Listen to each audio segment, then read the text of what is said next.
All right. Good afternoon, everyone. Welcome to the weekly webinar. Those of you in person, it's great to see you. So I'm glad you're taking advantage of our snacks. Thank you to Karen Wheeler and Brookdale Senior Living for their generosity. And Karen was kind enough to think of snacks that would be brain healthy. So everybody's, yes. Everybody's brain is boosted by being here in the room with us. For those of you who are joining us on Zoom, sorry we can't provide snacks to you, but your brain will still be boosted by participating in our conversation today. A few housekeeping notes. Everybody on Zoom, please make sure you're muted. Can you hear us? Oh, maybe they can you. I'm mute. Oh, maybe I'm not muted here, but I might be muted here. I'm gonna mute.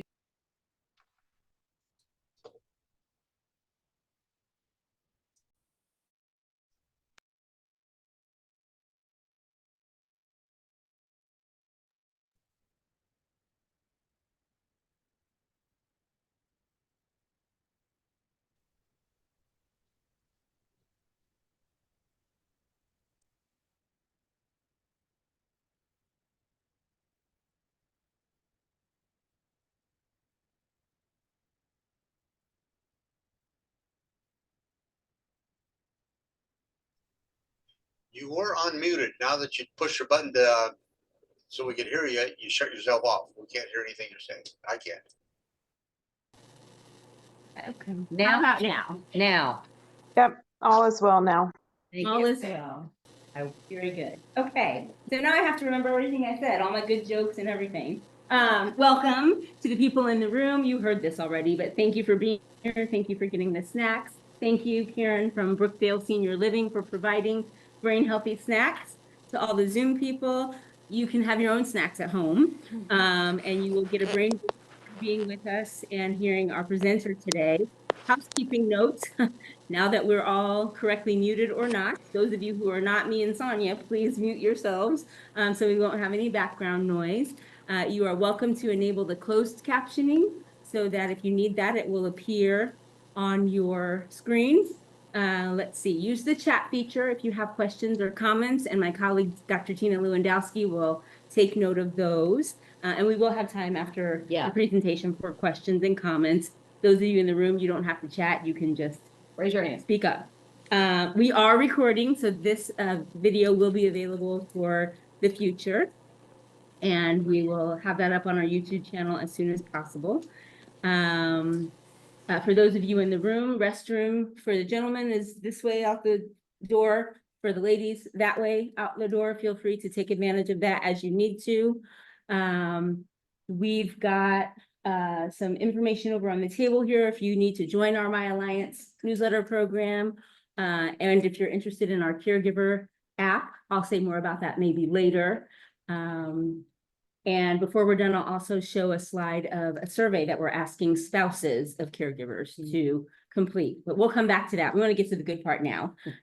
So I'm very happy to introduce everyone to Sonia Jury, the author of Mom Forgot My Birthday. And I'm going to take a little liberty and tell you all that when I first met Sonia at Rainy Day Books a month ago, I was sitting on the front row of the audience. And you know, I'm not subtle, right? So they said, you know, who has questions? And I waited and let all the other people ask their questions. And I think I was just about the last one to say, I have a question. And it was really more of a comment than a question. I raised my hand and I said, Sonia Jury, I hate the title of your book. And that was pretty ornery of me, but that's how I felt. From the moment I found out about this book, I thought, yeah, I hate the title of this book. That the idea of this makes me so sad. I must read it. So at least I said I must read it. And I bought it. And I had not read the book yet when I said that. So I didn't know if the hate was going to stand. I just knew I felt a certain way about this book. Anyway, I heard Sonia talk about her experience and I heard some of the stories, and then I went and read the book. And I still do not love the title of your book, Sonia, I'm sorry. But it's because you know, the idea of my mom forgetting my birthday is crushing. That's exactly, you get it. I do get it. Yeah. So anyway, after the book talk was over, I immediately went up to Sonia and said, I need you to come and share this story with my weekly webinar audience. And she said, yes, immediately. And now we're here. How about that? asking you shall receive. It's one of the great philosophies in life. Yep, So thank you for being here, Sonia. you're welcome. You all know me, I'm Kelly G. I get to host the webinar every Thursday. I'm the Community Engagement Coordinator here at the KU Alzheimer's Disease Research Center. I think you also all know this is one of my favorite parts of my job, is getting to speakers and share information with you all. So let me tell you more about Sonia. She is the author of Mom Forgot My Birthday, A Daughter's Journey Through Alzheimer's.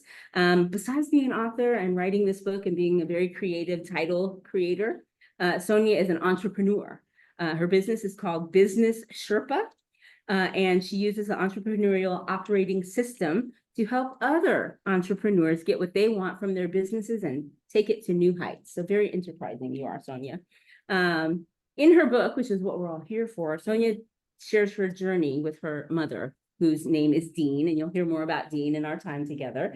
And Sonia, this is something I've told a few of you as we've been promoting this event. Sonia says her book is not a how-to. You know, lots of us as caregivers are looking for that book that will tell us exactly the right thing to do. In fact, we have a whole app here at the ADRC that will supposedly tell you the right thing to do. But Sonia says her book is actually a how not to book. Imagine an author and an entrepreneur saying, don't do this, and getting some real good success from it. And so she wants us to learn from her mistakes. So we'll hear about that. So let's start, Sonia. Yes. How did you get Thank here? And by which I mean, how did you decide, oh, I think I'll just write a book? So, my dear friend Brooke, who is a voracious reader, we were, we would have dinner a couple times a year, and she said, well, are you going to write your book? I don't know. She's like, you've got to write your book. You have such an amazing story to share and to tell, and people need to hear it. So fast forward, I'm sitting with my friend Robin and Mona, and we were all three entrepreneurs, and it was one of those, what do you need? And I said, well, I need somebody to help me write a book. I got somebody. And she introduced me to Lisa, and I met with Lisa, and Lisa and I hit it off, and she just said, you just got to write. Am I allowed to curse? Or will you bleep me? Nah. She's like, you just got to write your shitty first draft. Yeah. That's what they talk about. And I said, okay, I could do that. And it was really bad. And I wrote it, I gave it to Lisa, and she said, you really have something here. You have a voice, you have a story to tell. Now we've got to pull it out and make it happen. So 2.5 years later, the book was done, published, and it launched in April. And I am humbled with the success of how it is helping people. Not the monetary success. I didn't do it for that at all. I just wanted to help people. And what I love about it is every person that has read the book, they have taken something different away. My dear friend Steve that lives in Omaha, his mother is getting ready to step on the dementia train. That's what I call it. And I said, well, what was your takeaway from the book? He said, to meet with the doctor before we move her into assisted living and find a medication to reduce her anxiety so it's not so stressful for her and us. And I went, oh my God, that never even thought of that. And then another friend, he said, yeah, he's my age. He's like, I don't have my act together, don't got a will, haven't done any of my, do not DNRs, any of that stuff, haven't talked to my loved ones about what ifs. So he's like, now I can do all that. So it's just really, folks, we all take these things for granted. We all think that everybody knows what the other person wants, but sometimes we really don't. And if you truly love your family, get your act together. I don't know how else to say it other than being that blunt. And don't leave your mess for somebody else to clean up. So like right now, I'm in the process of doing more cleaning up, more getting rid of things in my house. And it's just been, it's not easy. So, but you do it. So that's how I came to write the book. So you just decided to write a book. I love it. Step one on your to-do list, write a book, check. Okay. So this book, Sonia, is a memoir about your experience caring Sure. for your mom, Dean. she was diagnosed with dementia in May of 2012. Mhm. And in the beginning of the book, you share some of the red flags that you were seeing prior to the diagnosis. Can you tell us some of those and Yeah. how you felt about those? Yeah, so mom stopped driving. Okay. I was sharing with you all, she came from a family of 12 and she was always a go-getter. She always just did. I never had to worry about my mom. She was just very independent. Even when she was married, just a very independent person. And over the last 5 years, when I'd be like, hey, mom, you want to meet and have lunch? Or they lived in Pleasant Hill. Well, hold on just a second. And she would turn and ask Walter, her husband, Walt, is it okay that I do this? And I thought, what is up with that? And then I went, well, maybe that's just where they've evolved. Again, don't know, never had an Asian parent before. But then when we would go visit, I would notice as she was in the kitchen, she'd be talking to me like she normally would do, and she would stop and kind of like, what was I doing? And then, oh yeah, and remember. And again, folks, I just thought it was just part of the process. But the one thing that should have been my aha moment was she stopped gardening. Okay, this was a woman who was so proud of her flower beds. I mean, she didn't put them in the fair, state fair or anything like that.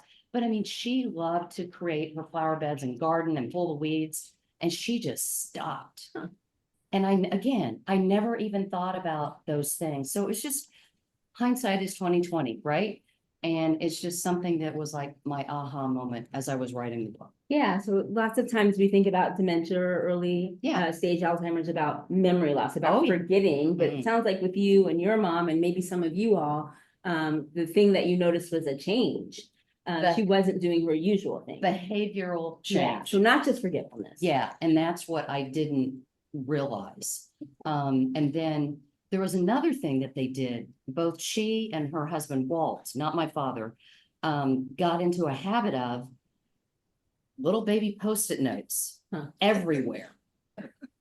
But what he had a bad habit of doing was putting the social security numbers on all those little baby Post-it notes. They were everywhere. I mean, everywhere. Just when I think, oh, I can throw this away. Nope, there's a social security number. Gotta shred it, gotta burn it, gotta do something with it. So, but they would put notes on when they would speak to me or my brother or someone else. Because I always wondered when I call mom, she'd be like, oh, I haven't talked to you since this date. And I'm like, she even know that? Because in Phone Central, they had all those notes there. That was important to them. Yeah. Some coping strategies Maybe. that indicated something bigger needed to be addressed. Yeah. All right. So in October of 2012, 5 months, 6 months after this diagnosis, your mom's second husband, Walt, went into the hospital with pneumonia. And this is a little bit of a spoiler for those who haven't read yet. But Walt passed away then in November. So 6 months later, after this big life change, Walt has said he's out. Unfortunately. So mom was diagnosed May of 2012. It was mom's Mother's Day weekend. When we were in the hospital and she had an issue and the doctor said, well, it's dementia. And that was just the catch-all that they would use. And I went, okay, don't know what that means. Got to Google it, got to Alzheimer's it, got to figure out a little bit more. And as all this was happening, mom really didn't understand what was going on. She was confused is a good way to put it. And I'm looking at Walt and I said, Walt, do you understand what this means? And he said, well, I think I do. And I said, well, you're the caregiver now. Your roles have just 180 reversed. And he goes, okay, I got this. And I said, do you? And he's like, I got this. I'm like, okay. And he was a very proud man, okay, prideful, and didn't really want me, type A personality, interfering. And I got that. So I just kind of let it be. And I would check in and see how they're doing on occasion. And it was October we were in Florida on vacation. And I get a call from my mom and she says, well, Walt's in the hospital. He's been diagnosed with pneumonia. Okay, Mom, when did this happen? Oh, 2 or 3 days ago. Like, okay, so they waited to call me. All right. Mom, I'm in Florida. When I land, I'll come see you all and we'll figure out what's going on. So drove down to Harrisonville, met with the doctor.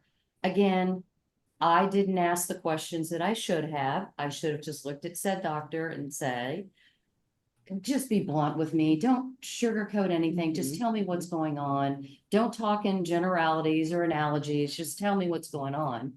And if now I know he was trying to explain this is not a good thing. He's not coming out of this. He has weak lungs. He's had COPD. He was a smoker all his life as a kid, up to a certain point, and we have to move him to research hospital. I don't know what's going to happen.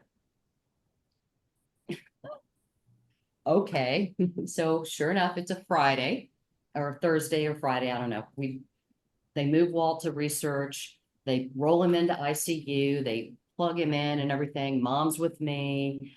And the doctor pulls me aside. Again, I'm in denial and says, does he have a DNR? I have no idea. I have asked them for the last 10, 15 years to get a DNR. I have no idea if he does. Would he sign one? Would you? And I said, we can try. I don't know. We can try. So after they got him all plugged in and I had the nurse escort my mom out and I was standing there and I said, well, the physicians want you to sign the DNR. I don't have power of attorney. Kind of did a little one of these. You and Mom have not made a will. I don't know what your wishes are. So I'm trying to know what is coming. Mom can't make the decision for you. You understand that. He's like, yeah, you're just making me sign my death warrant. I said, I bit my tongue and I looked at him and I said, okay.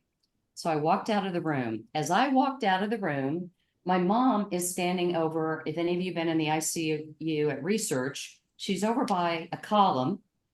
And I'm looking at my mother as I see my husband walking in the double doors. He's been gone. And I'm like, running to go hug him. And then I see my mom, her eyes go back. She turns around and falls down, hits the column right in ICU. Walt's in ICU. She's on the floor. Of course, everybody just runs over to her, pushes her up into the emergency room.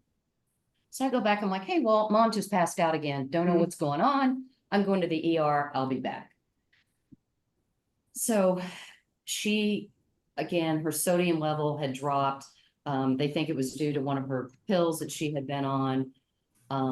I went back to Walter and I said, are you going to sign this DNR?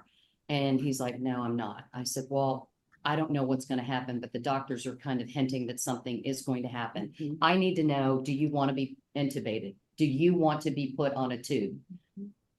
He never answered me.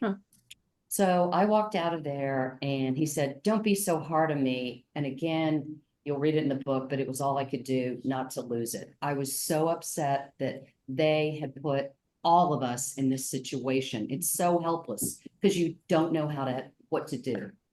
Anyway, sure enough, that morning, 4 a.m., ICU nurse calls, we got to intubate. She said, what do you want to do? I said, I can't do anything. I said, my mom she cannot make the decision. They do not have a will. His kids live elsewhere. You have to do what you want to do. Well, he keeps pushing me away. And I said, well, doesn't that tell you something? Yeah. And I said, you have to do what you have to do.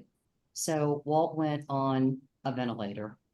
My mom was in a recovery room. And anyway, that's how it started.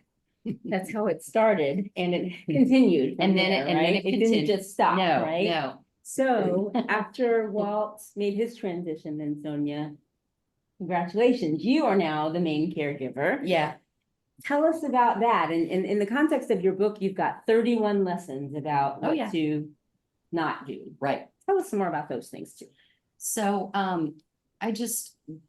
again, as I was going through this, there were just so many lessons learned of, man, I wish I would have asked more questions. I wish I would have drilled the doctor down and just said, be very blunt with me. What is going on? What can transpire? And I'm very thankful for a couple of the nurses at the ICU on what they told me what would transpire. So I learned a lot about all of that. You know, a couple of my, hold on, I want to show you one, is to be their advocate. And what I mean by that is ask the questions. You know, even doing nothing is an option. So what if I did nothing right now with my mom? What would happen to her? You know, what if we did nothing with Walt? What would happen to him? So just ask why. Be a 7-year-old or a 5-year-old kid and just why, or I don't understand, or tell me more. So those are just a few of the things that I learned. I love it. Yeah. So your book is really nice for those of us that like to have an order to things because you've got 31 things to not do or to Right. do. You've got 3 parts: early stage, middle stage, late stage Alzheimer's. And that's one of the top 10 questions we get asked as Alzheimer's professionals. How long is this going to take? And how many stages are there? And when can I check off on my to-do list? So Sonia, can you tell us some of the differences in your caregiving experience of early, middle, late, or however you would classify it? Sure. So remember, in 2012, Alzheimer's was a word, but it's not the word that is today. And the conversations that we're having with each other and the sharing of knowledge that is out there and the research that has been done. And so, no offense to the Alzheimer's Association, it was just kind of, it was basic. There wasn't a lot of in-depth. And so when I wrote the book, I was writing the last draft, and I went back and I was like, well, is there anything that they've updated? And I saw that they had the 3 stages. And that was my aha moment for me on how to organize the book. I hadn't seen it before, but I was like, oh, that's stage 1 right there. And then the blurry lines go into stage 2, and then the next blurry lines are going to stage 3. So it gave me the grace to understand the journey that my mom had been on, and I was with her to understand stage 1, 2, and 3. Now, it's not like check the box, she's done, you know, but it's the blurry lines of what transpired. You know, for the first year and a half, 2 years, she was pretty good. She still didn't comprehend why Walt passed. She had another seizure when he died. So I had to wait for her to get out of that seizure to come back to life to some extent and explain to her that the love of her life had passed away. And God love her, she was a trooper for his funeral and everything that we did. But the hard part, folks, when Walt had passed and Mom was in the hospital, her friends were still coming to visit her, which I was very thankful and grateful for. But the guilt that they imposed on me, I was not appreciative of. Sure. And they said, well, your mom's going to move in with you, right? And I looked at him and went, no. And I said, I love my mother. She has lived with me for 2 weeks. I do not have the patience or the space. It's a 2-story house. Where she would live, she would tumble down the stairs. I could just see it. And I said, no, we'll have to find a spot for her. And the look on somebody's face, I thought, how dare you pass judgment on me? That was really picked me off. No, didn't it? Yeah. So anyway, so you have your journey. It is not upon me to judge you on what is right or what is wrong. It works for you. My dear friend Laura, that's sitting in the room right now, she is fully aware of all of that with her 90-year-old mother. 91. Okay. Yeah. So just know what I did is one person's journey. You might have a different journey, your loved one, but make it your journey. So I think, you know, the reason I chose a how not to, because I have the knowledge to tell people this is what you must do. No, you got to find what works for you. Yeah. Yeah, this can be a very subjective process, right? With that being said, you were in the trenches and you had to take mom from the hospital without Walt, Yes. unfortunately. Yep. And then you had to find the right place for her to go. And that's another top 10 question we get. Yeah. How am I supposed to decide? You hear such stories about great places and not great places. How did you decide where mom should go next? Well, remember that third seizure that mom had in about a 3-week period? That third one, and I know this sounds really horrible, really made her wonky, but the wonkiness allowed her to go into a skilled nursing facility. Bought me some time. Yeah. And so I chose to place her in the skilled nursing facility in her neighborhood in Pleasant Hill so that people could go visit her and see her and hopefully help her, recover quicker. And so she was able to stay there almost 60 days. So during that time, it gave me the grace of what do I do? And literally what I did was, because I'm a fact finder and kind of a process oriented person, I got a map of Kansas City. I started looking on Google. I looked up and down I-35. I looked on the Missouri side. And what I thought I wanted to do was put her on the Missouri side so her friends would come visit her. And that's what I ended up doing. Wonderful facility. It's Foxwood out in Raymore. It's a great compound. I'll let you know. And that's where that was first stop. And the idea is aging in place. That is now the words that they use. Didn't used to exist, right? That's a new thing that we now have in place. And I thought, well, okay, this will work. Well, it did work. However, our lives go on, right? And so mom had less and less visitors but she made friends in her new facility, and that was really fantastic.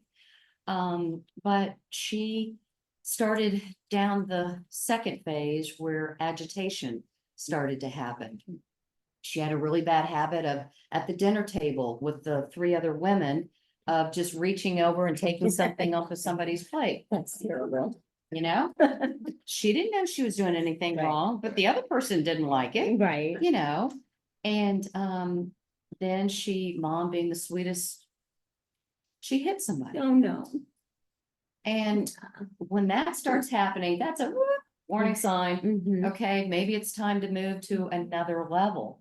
And I was gonna keep her there and move her up, but it was gonna go from $4,000 a month. Mind you, this was in about 2014 to almost $7,000 a month in 2014.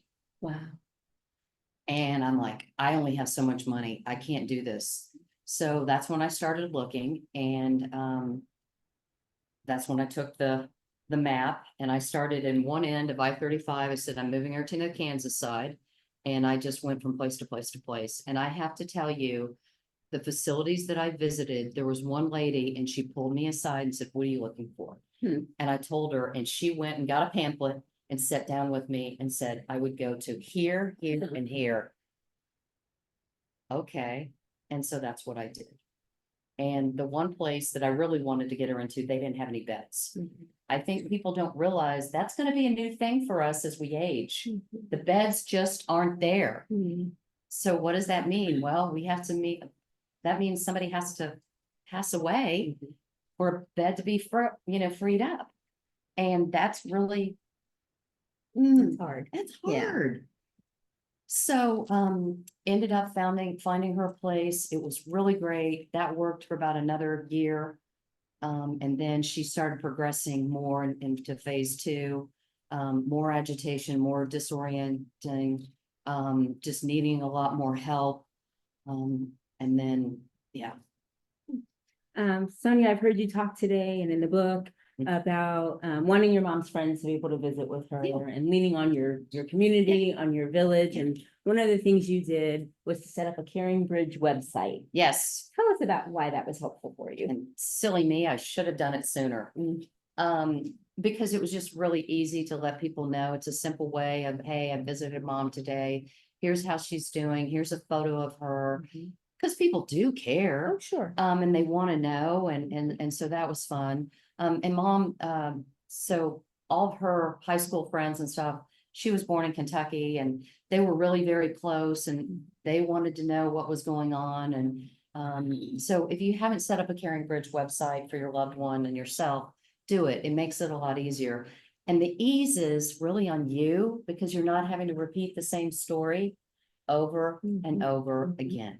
Somebody can just go read it and make their comments and that kind of thing. Awesome. Yeah. caringbridge.com. I think that's it, or .org or whatever. Google it. Yeah. Okay. Yeah. All right. So 2012, this big news comes along and changes your whole family and your relationship. And 5 years later, in April 2017, your mom passed away. Yeah. Yeah. What do you wish you would have known 5 years earlier if you could turn back time? Other than, the cure for Alzheimer's, that was my shameless plug. But Shameless what do plug. you wish you could have done differently? I wish I could have had a different conversation with mom and Walt. I wish Walt and mom would have understood that we were asking them to do the wills to understand their wishes, not that I want them to die. I think in this country, it's taboo. We don't talk about death and aging and so on and so forth. And years ago in the Kansas City Star, remember the Star Sunday magazine that that cute little thing? There was a article that a nun had written about death and dying and it was kind of a hospice early on journey. And I just thought it was really wonderful and heartfelt. And how do you want to go? Do you want to be in a hospital? I want to be on a beach. Yeah. I want to be on a beach. I don't want to be plugged into anything. My husband and I have talked about this. There's a spot that I want to go to and just rent out whatever home or whatever and just let me do what I need to do and that kind of thing. I think I wish somehow I could have helped them understand I was doing it for the greater good and not for whatever angst that they felt. Yeah. So all of us will, questions, yes. The Center for Practical Bioethics, which we're very fortunate to have in Kansas City, is an excellent resource for conversation starters, as well as all that Kelly, you probably know a lot about them, as well as all of the things along the way, as well as even forms and different things, but even their conversation starters are excellent. So just so. Yeah, that's a great resource. Okay, so- Sounds like a webinar topic. Thanks, Karen. Yeah, so I don't know if you all can hear it from Zoom. It's called the Center for Bioethics. So I'm sure that practical. Yeah. Okay, and they have a maybe a how-to guide on Yeah. how to have that They conversation. do. And guess what's coming up, folks? Thanksgiving and Christmas, Yeah. right? Give everybody a little glass of wine. Say, we need to talk about this. Yeah. I'm not joking. I am not joking. And the website that I used was Caring Bridge. And I don't know if it's .org or .com. Huh? It is .org. Thank you. Okay, What is the other that you mentioned? The Center for Practical Bioethics. If you Google it and just put Kansas City by it too, yeah. we're really lucky to have that organization here. Yeah. They'll mail you stuff or you can download stuff online. Awesome. Okay, Right. we're gonna Yeah. transition into questions here. Just hold on Okay. 1 second. No, Karen, you started us off on a great path. I just want to, before we get too far off the track here, remind everybody that Sonia's book is full of lots of great information and great stories about Deanie. I felt like I knew Deanie, and there's pictures. And there's one of the lessons which I kind of heard about before I read the book. And as I was reading, I was like, I want to get to that part that they mentioned about Walt. I'm not going to spoil it for anybody. But one of the lessons you should take from today's conversation and Sonia's book is do everything you can to safeguard the things that you have in your house that you might not want anybody else to see.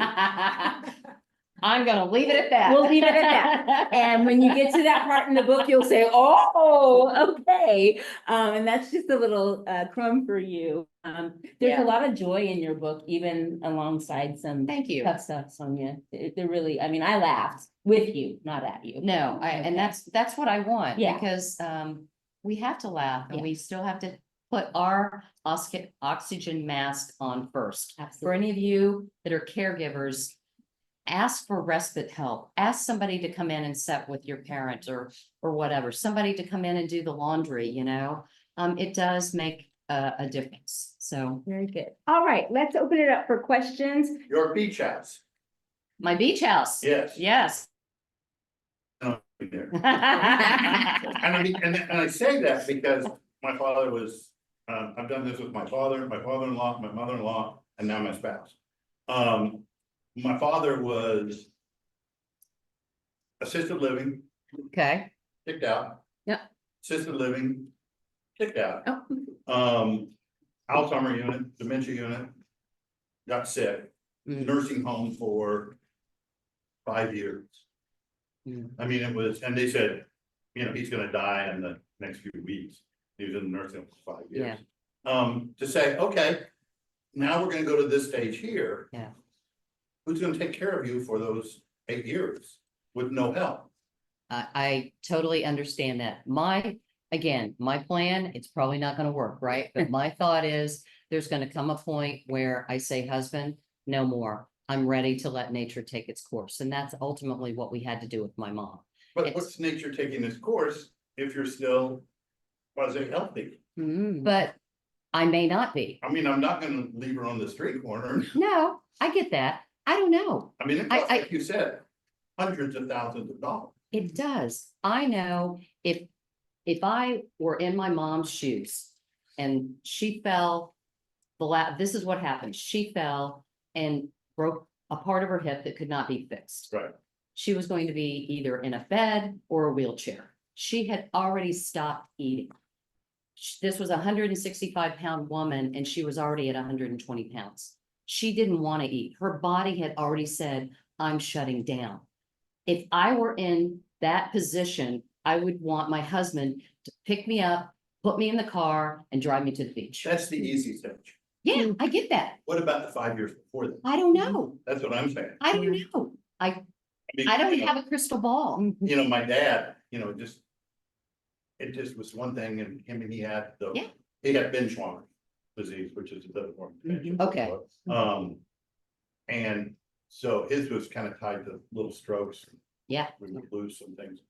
But we couldn't have him here, I couldn't have him at home, et cetera, et cetera. Same with my father-in-law, same with my mother-in-law. Yeah. And with my father-in-law, I mean, it took putting him on Medicaid. I really have no idea. That's what I'm I saying. mean, it's easy to say that beach house, but Yeah. Yeah, yeah. I- you know, knock on wood. Dr. that's- Kevorkian ain't around anymore. No, but there are elements that exist It's what- in other states Yeah. that you can now, you don't have to have the PO box. You can go. I know, but I'm, you know, I put my dog down, but I'm not putting Joyce in. I think that is this decision that is personal that you need to make. I want to back up a little bit. During those last 2 weeks of being with my mom, and I was there every day as much as I could. I literally worked bedside with her. And there was another couple and the wife basically had just stopped eating. And he came to visit her every day and he would cry and beg for her as he's trying to feed her and she would just look away. And it broke his heart. I think the human body tells us when it is time to go. I was just sharing, we did a celebration of life for a friend last night. Same thing. I think our bodies let us know. But it's that point from when our bodies are letting us know to the unknown. Everybody's journey is going to be different and I have no idea what's in store for me. Yeah. I wish I could give you a crystal ball and say, this is what you should do. But it broke my heart because he was not ready to let her go. Yeah. And so what was my twitch for me, my turning point? I finally realized my mother could not be fixed. Hmm. And all I wanted her to do was be happy and safe. I didn't care about anything else. Mhm. If she wanted to wear her bra on the outside of her shirt, go for it, mom. If she didn't want to wear it, go for it, Hey. mom. You know? And that was really a hard thing for people, even some of the caregivers, her Mhm. nurses. They couldn't understand that. Yeah. So you will find what works for you when you're ready. I don't know when it will happen, but you will find it when I want to let go and I want it to be peaceful as much as it probably can. Wishes in writing. Put your Yes, wishes in writing. I'll make sure everybody can hear that. yes, thank you. Yes. Yeah. That makes it easier. Yes. So my father is 97. Yay! Yes. And he's had 3 hip replacements. Yes, and he fractured his back like I did mine this summer, so we were twins. Oh. Anyway, my thing is like you saying, the cost of living in these places. We have so many homeless people right now in this country. Yeah. So where are all these people going to be in another 20 years? If people can't afford a home right now, where are all these people that us 50s babies are going to be? Because right now we can't even afford day-to-day living expenses. Then how are we gonna afford $7,000 a month? That is This a country gonna whole become that societal now. issue that is heading down the pike. And I have no idea. Yeah, but people, Cause if my we're not, dad was fortunate that he could do this because he came out of those 60s where the economy was much better then. Yeah. But now we're not. And this is what's worrying me, is how am I going to be able to work through this? you're right, it's an issue. I got nothing on that one. Yeah. Yes, I wanted to say thank you for something, because you know how sometimes people say something and it sticks in your head and then you think, oh, I have to be like this. So I have both parents who have dementia. My dad's 92, my mom's 87, and they do live with me right now. okay, This is working for us as right now. It's not going too much longer though. But what I have stuck in my head is early on, somebody who I thought probably should know said, if you know somebody has dementia, you should put them in one place and just leave them there because it's hard for them to make transitions. And so I had felt all this guilt because we didn't do that. But when I heard you talk about, early stage, we did what worked at early stage. Yeah. Now we have done what's worked at middle stage, and now we're gonna have to move them again Mhm. because at the later stages, it's not gonna work. Yeah. So I just appreciate hearing you say that, because I just hung on to that. It's like stuck in the back of my head. Oh, you shouldn't move them, you shouldn't move them, but that's just didn't work for us. Yeah. So I heard you say that was okay. So, I think that it is, but I also think that your care providers can work with you to create a plan, versus ripping the Band-Aid off and just moving them, So I know that when mom moved into Foxwood, one of the things that I really wanted to have done was her room was set up. All I had to do was escort her in, show her everything that's on the walls. I opened up all the drawers. Here's her socks, her underwear, her shoes, her clothes, makeup, toothbrush, all of that was there. And she was really excited about that. Yeah. And that helped her. So, yeah, thank you for saying that. Thank you for sharing that. Do hospice facilities have long-term care capabilities, do you know? I don't think they do anymore. Hospice houses are for short, go ahead. Yeah. For short term, Someone. Yeah. but you can, Do hospice houses, what was the exact question? Do they have long-term care capabilities? I guess, I don't know if I know exactly the answer to your question, but I do know that, when you're in long-term care, you get a hospice evaluation, and that's when they would decide, usually it's if you have about 6 months. That's end stage. That's one stage, yeah, And so it- they'll do that. very much varies. Yeah. You can also graduate from hospice. Mhm. So if in doubt, get an evaluation. They also have some hospice agencies have palliative care. palliative care. And so if you have, a long-term diagnosis, then you can get a different kind of hospice care, but hospice houses are designed for short term. But again, like you said, you can get hospice care wherever you are, in a private home, in any level of senior care, or wherever. You just have to be, there's a whole sort of insurance Covered by Medicare. certification. Yeah. Yes. Yes, yes, and that's why it's huge, Yeah. is that it is a medical expense. Yeah. I mean, covered medically by Um, Medicare. Thank you, Karen. Thank you, everybody. I'm just going to recap pretty quickly for the Zoom audience. I'm not sure they could hear everything. So we had a question about hospice care.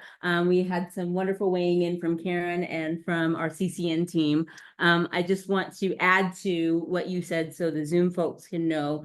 Hospice is typically not a long-term care situation. And that's It's not a not, long-term care facility. and not at a They don't- facility. Won't house you. Right, so hospice is really more a designation. Hospice is not necessarily a place. People can have hospice care at home, Yes. in a hospital, in a long-term care facility. Hospice is a designation for what kind of care a person will receive rather than a particular location. Timeframes matter. 6 months is usually the period that we say we don't expect someone to live past this amount of time. If they do, fine. We reevaluate, we think about what's going to best meet this person's needs. And yes, Medicare is one of the rare occasions that covers hospice at mostly 100%.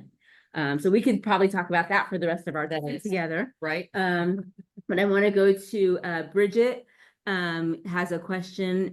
Bridget, you can either unmute yourself or type your comment in the chat if you're still there, and we'll address that. I am. Can you hear me? Yes, we can hear you. Thank you. Wonderful. So thank you for having Zoom. I totally intended to be there in person, but this is wonderful. I'm glad this was an option. So thank you for that. My dad was diagnosed with the early onset of Alzheimer's at 62, and we will celebrate his 83rd birthday in October. So that's coming up. Yay. In the middle of all of that, my mom was diagnosed with cancer, and she was also showing signs of dementia. And I was blessed with COVID. You know, she always taught me to find something good in every crappy situation. And so that was COVID for us, because I'm the program director for the Epilepsy Foundation for Missouri and Kansas, and we started working from home. So that allowed me to move to St. Joe and move into their home while my kids were holding down the fort here in Kansas City for me. And she passed away earlier this year, and 6 days after she passed, I moved my dad to the VA home in Cameron. So my comment is, yes, you're looking at upwards of 10 grand a month to a lot of the facilities. I interviewed and went around to dozens of them.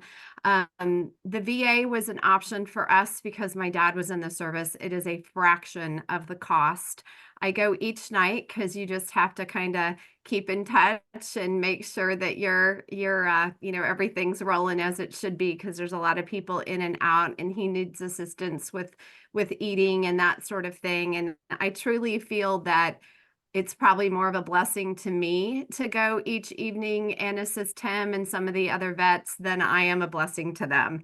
At least that's how it feels. And I'm grateful that I can do that and live within a good, it's 35 minutes for me in the evenings, but that it works. So that's what works for me. But I had him on the wait list there from June the prior year before he was able to move there in March.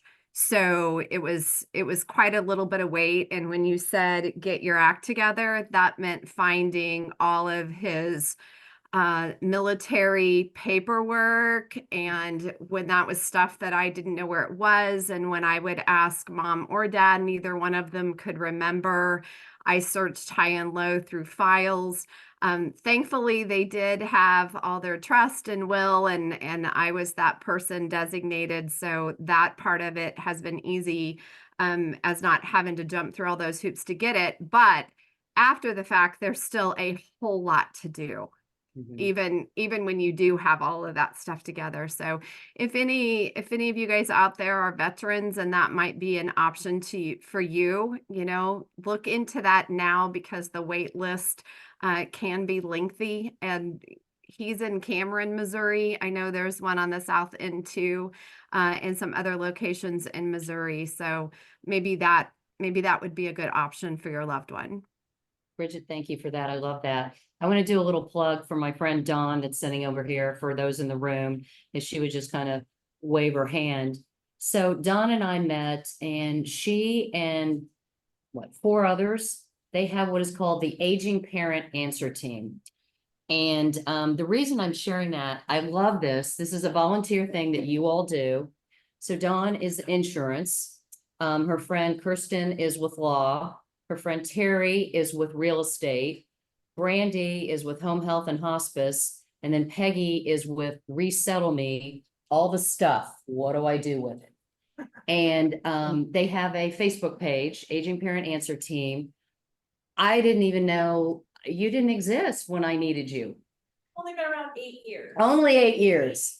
Yeah, but they have events around the city. And I would encourage you to go to those events. I went to one, and it was really lovely how there was a couple, and you asked questions, and, because we don't have the information that we need.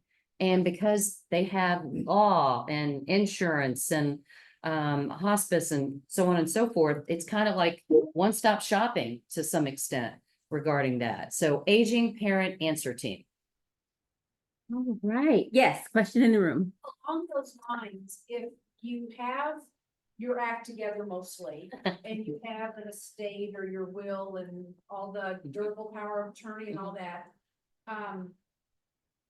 and you've made funeral arrangements. Yep. What other things should we get our act together about? You mean like, The gal that was zooming in. Yeah. Said something about, even though they had a lot of it in place. yeah, There was still more to do. So what's that more to do? That veteran that she mentioned is very important. I had that for my dad and my father-in-law. And the facility that housed all of that information was in St. Louis and burned down. And so it's very difficult to find, and you need to start now. yeah. If they're veterans, you I- start now. I don't know. I mean, so my father-in-law, when he passed away 3 or 4 years ago, there was nothing to do. I mean, his estate was done, everything was taken care of, the funeral, all of that. There really wasn't much to do. So, maybe there was, with Bridget, I don't know, maybe there was still a house that had stuff in it somewhere. I really don't know. Life insurance policies.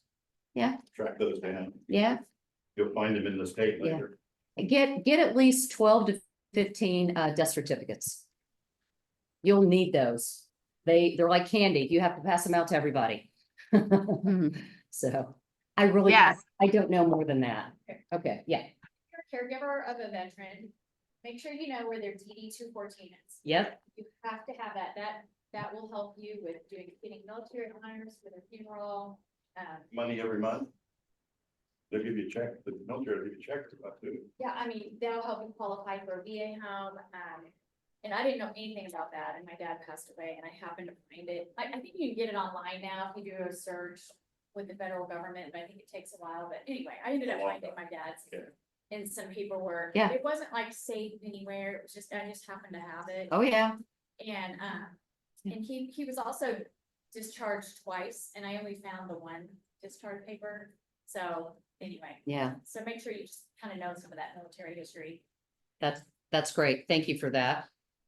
I was just going to say that as older people parents, I know my parents, when we were helping take care of my grandmother with dementia, they both told my sister and I, if we get like that and you need to put us somewhere, do not feel bad about it. And that is so freeing to have that. I've had other friends that go through that their parents are so mad at them, and my parents find getting mad later if if it happens or when it happens, but I have that from them, you know, don't listen to what we say, you do what you need to do, and so I encourage you to give permission like that.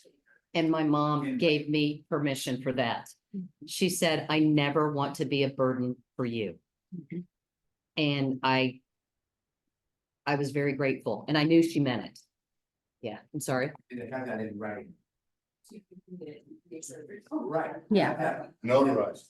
At least in writing, so that if someone else is questioning you, say, hey, this is mom's, here she wrote this, let me go. Yep. Okay. There is another resource for veterans. Yeah. If I can say it, I'll be real quick. Veterans aid and attendance. You have to have served for spouses too during wartime, not necessarily in battle. But if you don't know anything about that, find out, because that's a pocket of money that will pay for in-home care, or it'll help cover the cost of living somewhere. So it's a secret to a lot of people. Yeah. Yeah. It sounds like there's a lot of rich information we can share, thanks to Sonia and your book, thanks to all of you in the audience, those of you out there in Zoom. We will have the recording available as soon as possible, and I will include as many of the links from things we talked about today in probably the next My Alliance newsletter, so you can take advantage of that in that way. Sonia, thank you so much for spending your afternoon with us. Thank you all for being here. Thank you for allowing me to. And by no means am I sitting here as an expert. I am just sharing something that I walked through so that you can learn from whatever mistakes that I have made, that you're not making the same ones. That's all I'm asking for. Excellent. Okay. For the Zoom audience, we're going to go ahead and close out for the day. Thank you for being here. Thanks for your comments in the chat. I'll keep those in mind as well. But we will stop recording now.